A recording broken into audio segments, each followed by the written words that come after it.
If Yellowstone were to close to snowmobiling, this community would just basically dry up and wither away and be like it was 50 years ago.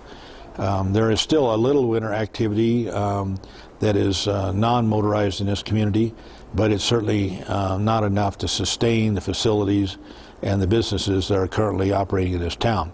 In fact, all of us who operated under the old rules before the new ones went into effect that operate snowmobiles have probably lost 50% of our business compared to what the volume of our business that we were doing, let's say 7 years ago or 6 years ago. And then of course what happens is if the park should close probably the next thing would be the national forest, and we're worried about that because if the opposition, so to speak, of the environmental groups that don't like snowmobiling in Yellowstone National Park were to win that battle, why then the next step would be their efforts, I'm sure, to close the national forest, not only here but every place. And so it'll be a trickle-down effect to all national parks. There are, I believe, I'm not sure the exact number, but I think there's like 13 other national parks in which you can snowmobile today. And of course, if this one was to close to snowmobiling, then I'm sure the trickle-down effect would be to all the other national parks, and then from there on it'll be, well, let's look at the national forest. Maybe we shouldn't even have them out in the national forest. So it could have some real economic impacts, not only in our community, but a lot of other communities around the country. Welcome to SnowTrails TV. We're starting our second day touring Yellowstone National Park. We're in the town of West Yellowstone. We're staying at the Holiday Inn.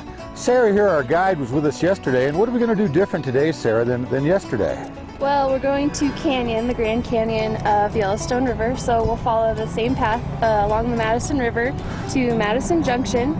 Then we'll head north up to Norris Junction where there's another geyser basin, and then we'll head east to the Grand Canyon of Yellowstone River. So we'll see lots of waterfalls, hopefully big herds of buffalo. Excellent. Well, we had a great time yesterday, so tell your friends to tune in and watch the Yellowstone tour on SnowTrails TV. We'll see you on the trail.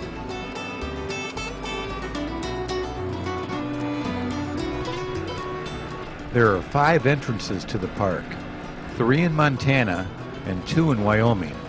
West Yellowstone is the only western entrance to the park.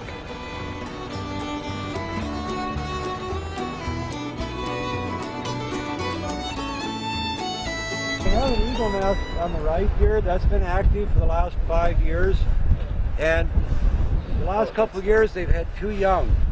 Right now they're doing their kind of bonding, rebonding. They do mate for life, but they do this kind of courtship thing this time of year. And once they go through that, then they'll mate probably next month sometime, probably toward the end of February. And then sometime in late March, the female will lay eggs. She will stay on the nest. The male will bring food to her and then the young.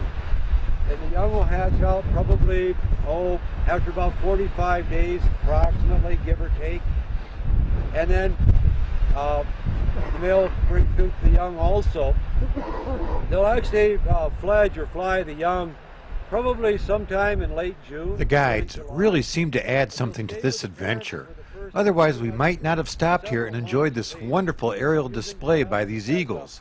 This was absolutely amazing, and we did not even realize what we had till we got back into the editing booth. And eagles, you know, eat the classic swoop down, snatch fish up out of the river, but they also feed on ducks, geese, even swans.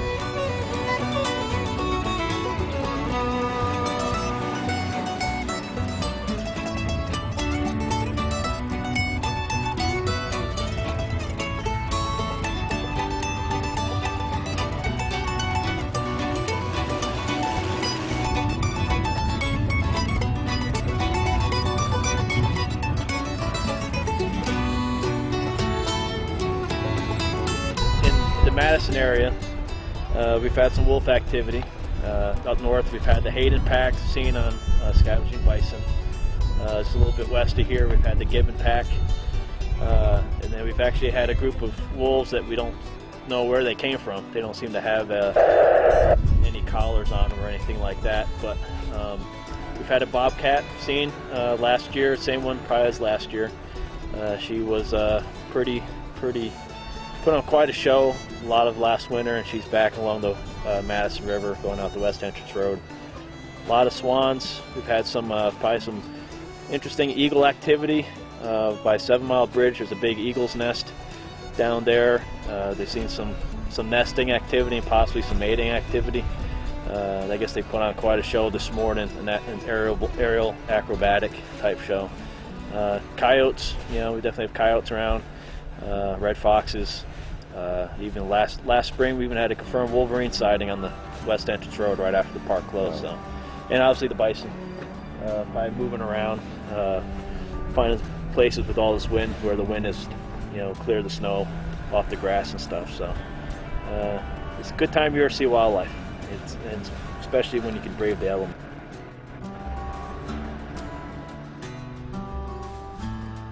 Just about every corner we go around, there's more wildlife hanging out right by the road.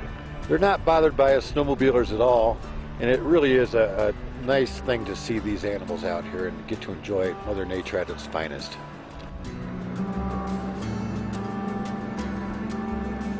So the snowmobiling in Yellowstone, the snowmobile is really a mode of transportation, if you will, to see the sights and wonders of Yellowstone, including the animals and the thermal features.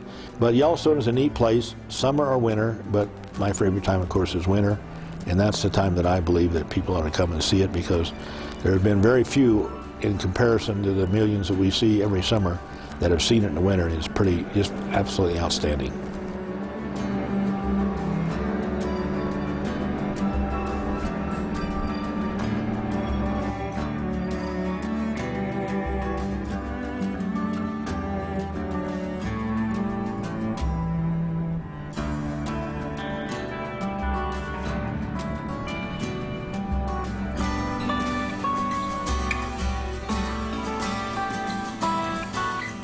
The wonders here in Yellowstone National Park just never cease to amaze me here, especially the winter activities. The waterfalls here, the upper falls of the Yellowstone River, one of the more impressive waterfalls I've seen out here, and there are hundreds of waterfalls here in Yellowstone National Park. So again, we urge you to try a snowmobile trip in the winter, or the coaches. It's a great way and great scenery and a lifetime experience. Let's take a look at the falls a little bit closer and see what Mother Nature has done for us.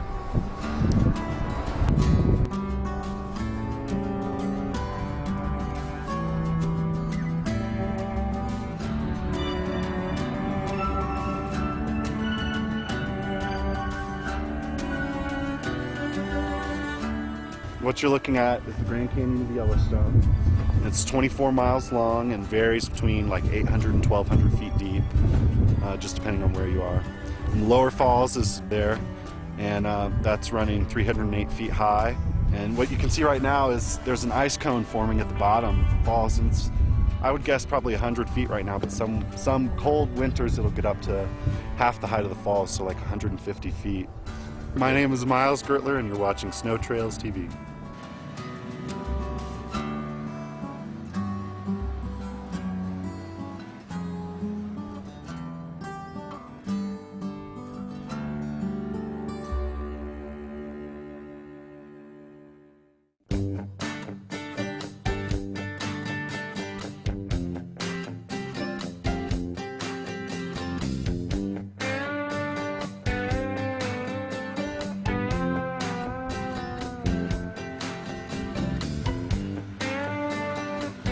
Snowmobiling appeals to people of all ages, from youngsters to senior citizens. And it certainly makes any grown-up feel young.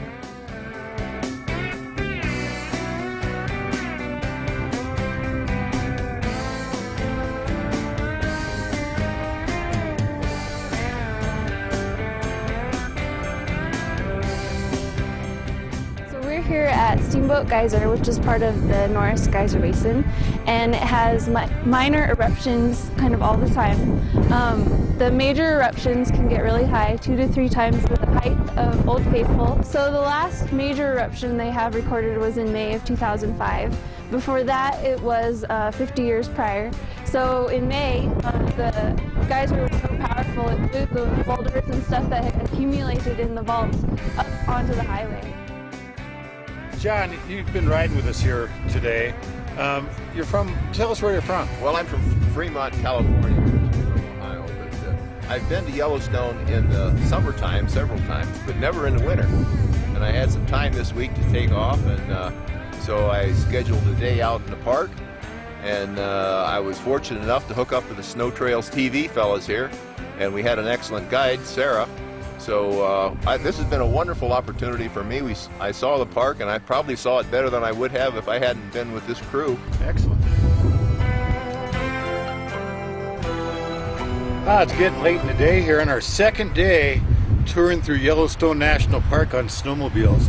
It's been absolutely amazing. The Norris Geyser Basin just looks like how I would imagine the Earth was when it was only maybe 1 million years old, with holes all the way down to the center of the Earth and steam coming up. Sarah, how many of these geysers are out here in the Yellowstone area? I'm not sure about geysers, up to I think 300 thermal features, so it's about half the world's known thermal features are here. Wow. Well, we've had a great time here. This is the end of our trip in Yellowstone, going through the national park. I hope you get to try a trip like this. You won't be disappointed. Do it on a snowmobile. Video Mike for SnowTrails TV saying we hope to see you out on the trails.